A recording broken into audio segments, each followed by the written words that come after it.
I see more and more Democrats sort of leaning into the message. I think as we grow this, it'll work. I want you to listen to this, and then let's go ahead and take it on the other side.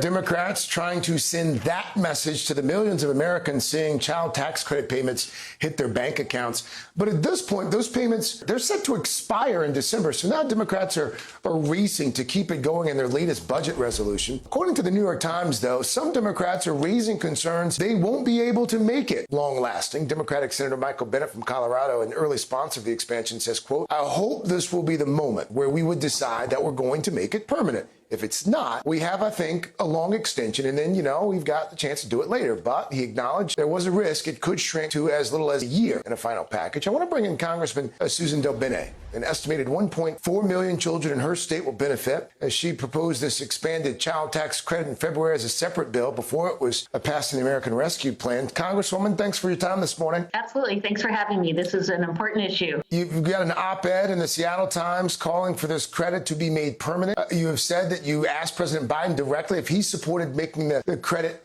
permanent, and he said he did. So how do you convince your Republican colleagues to vote yes on that? Well, I think the case is being made right now. We see so many families across the country who have struggled prior to the pandemic, and the pandemic only made the situation worse. It's so important that we provide a great future for our children. And the child tax credit is the largest federal investment that we make in our children. And until recently, it left behind 1/3 of all children who lived in households that made too little to qualify for the full credit. So what we did in the American Rescue Plan really is historic. It is a big deal. But we need to make sure that families have that certainty going forward, because kids don't grow up in a year. They don't grow up in 5 years. We need to make this permanent.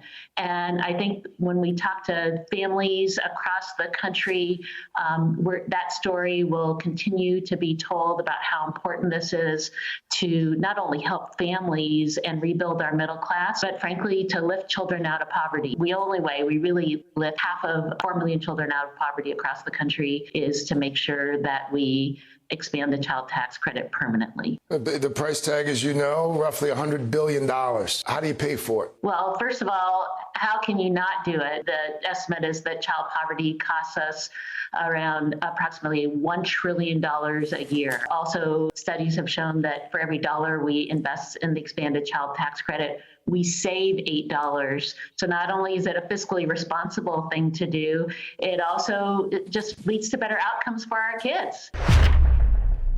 I want you to understand what she just did there. What she just did there was perfect. She made the human story first. The human story was cauterized into people's minds. This is for children. This helps children. This makes sure that children grow up correctly, grow up educated with the finances that they need to have a successful life. And then, of course, the next question comes from our system, right? Anything that has to do with helping human beings, the next question we ask, how are you going to pay for it? And her answer was ready. How do you not pay for it? That is the thing that we have to get on the progressive side. We do not allow those questions. The how do you pay for it question should never be allowed. Whenever we want to go to war, we never ask how we're going to pay for it. Whenever we give tax cuts, we ask how we're going to pay for it. We never pay for it, and we still give it. When it comes to human beings, when it comes to that which the middle class needs, that which the poor needs, we should ask the same question. How do we not pay for it? Think about this.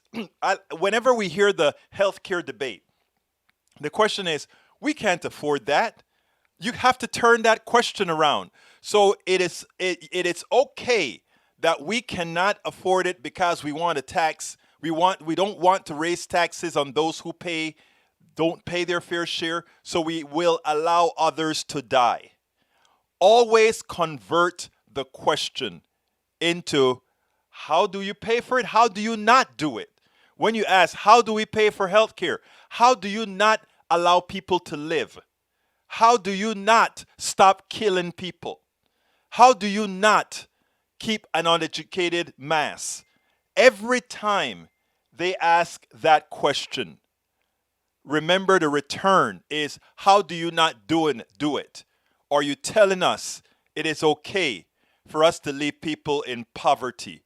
Are you saying it is okay for us to leave people out there to die? Because we don't want those who have the most, who have made the most on the backs of those who we are asking for relief for. You don't want to ask them to give back what they've taken from those. Ask the question right back. How do we not do it? And how do we allow those who have made their fortunes on the back of those who need not to provide for those who built the country? We spend a lot of time deconstructing the news, trying to parse it into a form that everybody can understand. We try to find those little nitpicks where it flies above the fray, etc. If you really like these videos that we do, I want to ask a big favor. Please go ahead. Number one, subscribe to our channel, and number two, please join if you can. Thank you so kindly for watching. Keep watching. Please remember to share. We must populate the entire internet with our progressive message, a message that we know is what most Americans say that they want. So help us, please join.